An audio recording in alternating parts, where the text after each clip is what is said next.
देखिए, मुझे लगता है कि कांग्रेस पार्टी का अगर आप पिछले वर्षों का इतिहास उठा करके देखें, जब कभी भी किसी भी अवसर पर देश गर्व कर सके ऐसी कोई घटना हुई है या कोई उपलब्धि हुई है, तब हमेशा ही कांग्रेस पार्टी ने उस पर प्रश्न खड़े करके, आधार विहीन प्रश्न खड़े करके उस विषय को डाइल्यूट करने की कोशिश की।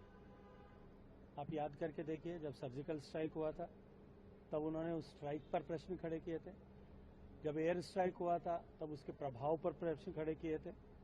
इनसे अलग हट करके जब देश ने कोविड की उस आपदा के समय में जब वैक्सीन्स बनाई थी, तब उन वैक्सीन्स की उपादेयता पर, उनकी उपयोगिता पर प्रश्न खड़े किए थे। और किस तरह के प्रश्न खड़े किए थे मैं आज नहीं बोलना चाहता।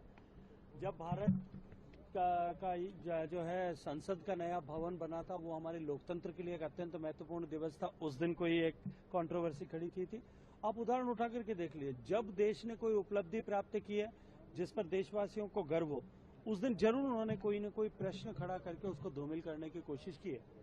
अब जिनका स्वभाव ऐसा हो गया है, उनको मुझे लगता है कि बुद्ध पूर्णिमा के इस अवसर पर या भगवान बुद्ध के जीवन से जुड़े इस कार्यक्रम में जब हम सब लोग आए, मुझे लगता है कि उनको क्षमा कर देना ही सबसे अच्छा जो है मार्ग राजनाथ होगा। जी ने कहा है यात्रा कर रहे हैं, वो जय हिंद यात्रा करने जा रहे हैं 20 से 30। चलिए, अच्छा है। सर, राजनाथ जी ने कहा है कि उन्होंने धर्म पूछकर मारा था हमारे इनोसेंस को, और हमने एलिमिनेट किया है कर्म के आधार पर। क्या कहेंगे सर? ये निश्चित रूप से भगवान कृष्ण का गीता में जो संदेश दिया गया है, वो संदेश ये सिखाता है हमको कि हम अपने कर्म की शक्ति के आधार पर ऐसे लोग जो धर्म को हास करने के लिए, हानि करने के लिए, शांति को भंग करने के लिए और व्यवस्थाओं को तोड़ने के लिए काम करते हैं, उनको निश्चित रूप से आयरन फिस्ट से जो है लोहे की मुट्ठी से उनका संहार करना चाहिए।